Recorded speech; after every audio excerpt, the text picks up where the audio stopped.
I'm Scott Allen Miller, and it is the 12th of July, 2022, and today I'm attempting a completely different camera and audio setup, so I'm hoping that this turns out well and looks good for you guys. Sometimes I need to just shake things up, right? Tired of being in the same spots, trying the same camera rig. We need some variety. This is my vlog of daily life in Central America, and today is Tuesday and the final day for Kat and Brian here in Nicaragua. Tomorrow, early in the morning at about 5:30, they're getting picked up from right here and being taken to the Nica Expresso, where they will get on the bus around about 6 o'clock, between 6 and 6:30, and that will take them all the way to Liberia, Costa Rica for just $35. So for those of you who are interested, the Nica Expresso, you catch it on the east side of town. I don't have the exact map location. That's something I can get for people if they need it. And it's $35 per person, US. You pay in cash. I've mentioned this on a couple of my shorts. Like, if people keep saying, just use a credit card everywhere, don't carry cash. That's not the real world. You have to have cash here in Central America, especially in Nicaragua, but all of the Central American countries, probably all of Latin America, and definitely Europe. There's often an expectation of cash for lots of reasons, and these types of services, taxis and buses, are almost always cash. So be aware that's something you have to have ahead of time. So we actually dealt with that today. We went, yesterday we went and got the tickets for the Nica Express, and they didn't have cash, and we had to come back and get it. That was yesterday's vlog. Today, I worked all day, and they decided to stay on the beach. We were waiting for some logistics to make sense, whether they should come here or I should go to the beach and hang out early, and it just turned out that it didn't make sense for anyone to go anywhere until pretty late in the evening. So my day was just in the office working. Their day was chilling on the beach, which they wanted to do. It's their last day here. They love the beach life. And I'm hoping this background noise is not too bad. With the microphone that I have right here, this is the Rode Wireless Go 2, and with the Final Cut Pro voice isolation, I'm hoping that this will turn out okay. So let me know. They really wanted time on the beach to enjoy their last sunset and all of that, which was perfect because I needed a lot of time to get work done. So I worked like crazy, they relaxed, and then once it was dark, it was actually a little bit after 7 o'clock, like 7:30, they arrived back here in the evening, and at that point, I had just gotten back from going grocery shopping with Luciana. She loves going grocery shopping with me, so the two of us went and did that at La Colonia, picked up stuff for dinner, and the kids know that I'm going to feed them later on. So they were all set with the dogs. I'd walked the dogs several times. I was all set. Kat and Brian got back, and as soon as they got here, they dropped off their stuff, and we walked up to De Humo to go get dinner. Of course, it is a steak restaurant. The name De Humo means of smoke, so you can kind of put two and two together there. But Brian likes trying the steaks and different things here in Nicaragua, especially because he's considering whether this is a long-term move for him, and finding a lot of foods that he really enjoys is important. He's very interested in finding local foods and like understanding the Nicaraguan culture, but he's also, obviously you also want to be able to get things that you would miss, so that's important. So we went there. Kat went with us. April was already there. She was hanging out watching Robert Reyes play, who was performing tonight, which I'm really surprised that there was a performance tonight because there were so few people. There was only one table of like 6 people there, and then us, who if we hadn't gone, we would not have been there, obviously, and then just April. So there's a total of 7 people other than the 3 of us. So there's 10 people, but the chances that we would be there is very low. Kat didn't have dinner. I didn't have dinner because there's nothing for me to eat at all. They have no vegetarian options other than dessert. And I don't think April had dinner. So of the 4 of us, Brian was the only one having dinner, and he got a sandwich, and then there was a table of 6. So it was a very, very slow night for someone having live music. I don't know the economics of how that works. It's a little bit surprising to me as something that I deal with, that they're willing to put up with that. I'm hoping that the glare on the lens isn't too bad. This was nice and cloudy when I came out, and suddenly there's sun directly on the camera, so fingers crossed. All right, so that was my day. After I was done with that, came back, hung out with the kids, cooked them dinner, and pretty much went to bed early. I'm so exhausted this week, both because there's just so much going on, have not had much time to catch up on sleep. I've had so many nights where I have not gotten anywhere close to a full night of sleep, and I've not had coffee most of the week, so I'm also caffeine crashing to a small degree. It's a lot adding up, and boy, is this sun hot. Wow, I'm feeling it. But today I wanted to talk about travel fatigue. I promised this the other day, and it's a topic that I think is important. Travel fatigue is something that Dominica and I first encountered in 2012 when we traveled to Europe on our big backpacking trip. We spent 6 weeks with our children, who were 13 months old and 3 years old at the time, backpacking across Europe on one of the most epic grand tours ever that you could do within 6 weeks.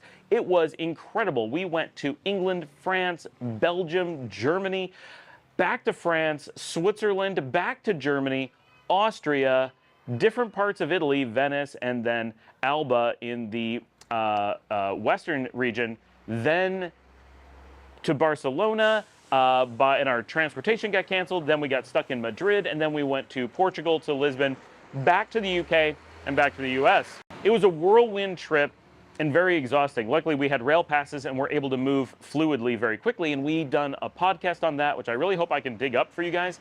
And we loved the trip. And we had 2 missions. We wanted to see Europe because we had never been to continental Europe, so we really wanted to get a survey of it. And we knew we were really interested in moving to Europe, so we really wanted to figure out where we wanted to live. So we were on a mission when we went, and it was exhausting. And by the time we got to northern Italy towards the end, we were at the breaking point, and we really were experiencing this fatigue from moving from place to place. When we returned to Europe in 2015, we went to Spain, and we started booking places 3 months at a time. We did not want to move at all. We wanted to be stationary so we could set up, do grocery shopping, save money, and relax, come back to the same place. That's a lesson that we learned early on.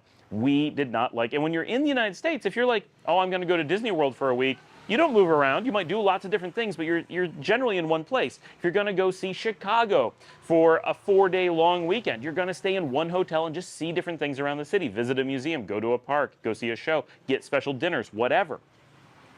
When you go to another country, there's a lot of temptation to start moving around really quickly, and this week is no exception. So Brian discovered this. This is his first time doing this type of international travel. He's mostly traveled within the United States or done things like cruises, and cruises take away travel fatigue. They protect you against it pretty naturally. But when you're coming to a place like this, there's a huge temptation to be like, there's so many things I want to see in the country, that how do I get to see them all? Well, I want to go to San Juan del Sur. I want to go to Ometepe. I want to go to Granada. I want to go to Managua. I want to go to León. I want to go to the beach. I want to go to, and it starts being, well, I could get a hotel in each one of these places. And of course, I just did this in Guatemala. If you follow my channel, and if you don't, please do, like, subscribe, go watch the past episodes over the last 3 weeks. I've been all over the place. When we went to Guatemala, we were hopping to another new place every 2 to 3 nights. And sometimes we only got 1 night in a place, and we would always regret it, but we didn't always have a choice. The same thing happened to Brian. He came in, we did 1 night in San Juan del Sur, 2 nights in Granada, and just in those first couple days, it was so much that Brian felt he needed to rethink his vacation and just stay at the beach here in León or in Las Pinitas nearby.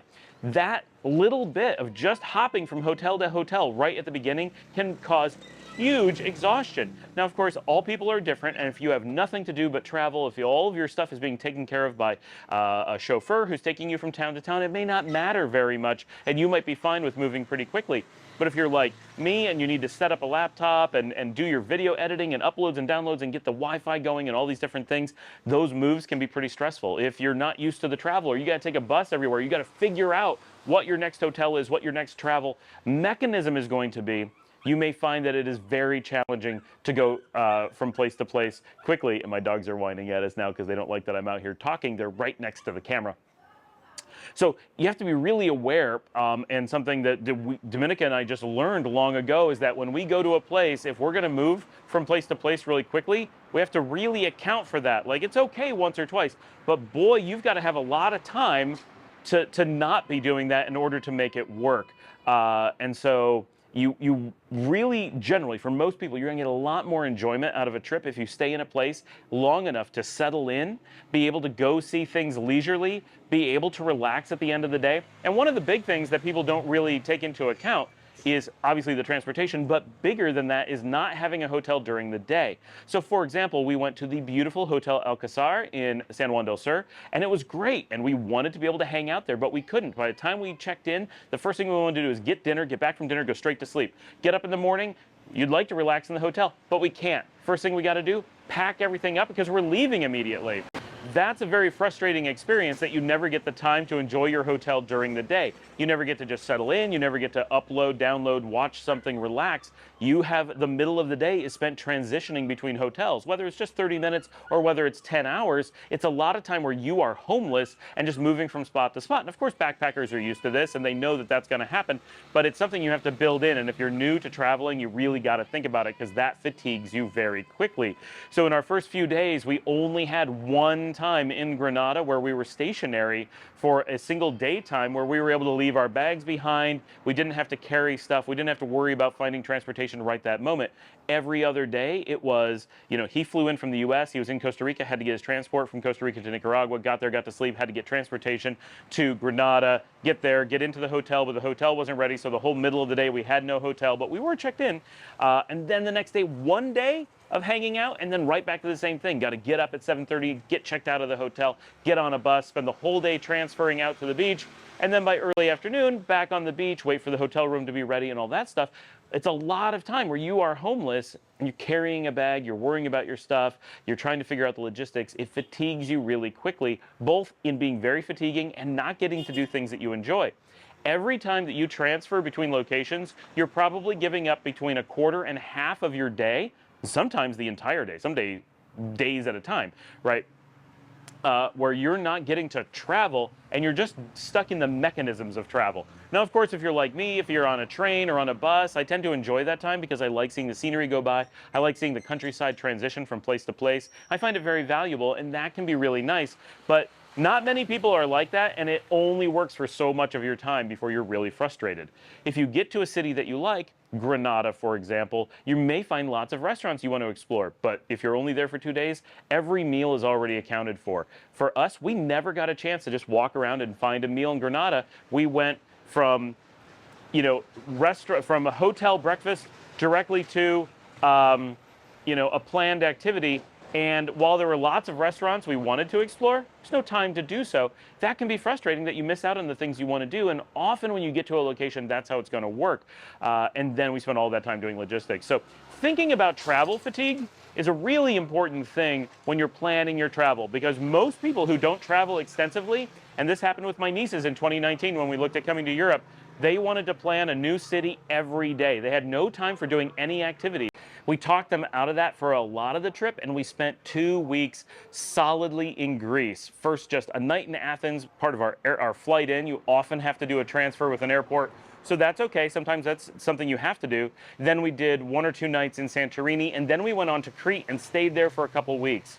Then we went on to places, and we did put in more than just 1 or 2 nights, but it was only 4 or 5 in Tuscany, in southern Italy, in France, in Paris. And those places felt very busy and very fatiguing.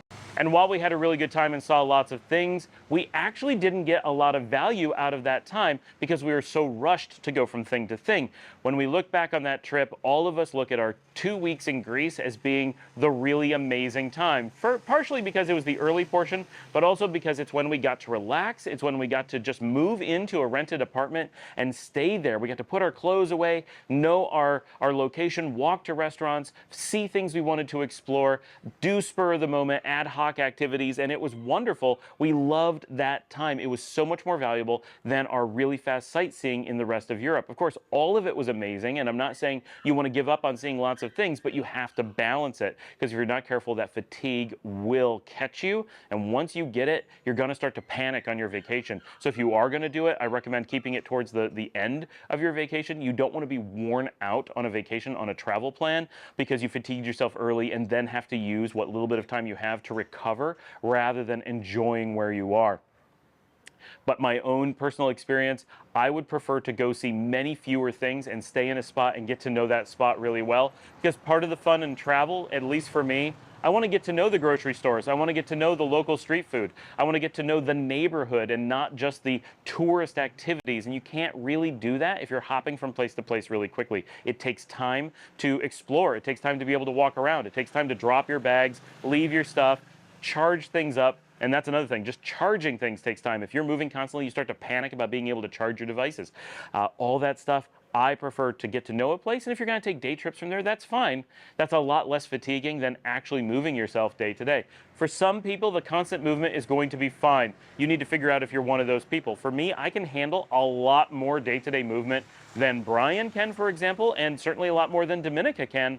But even for someone like me who's able to do it, I hate it.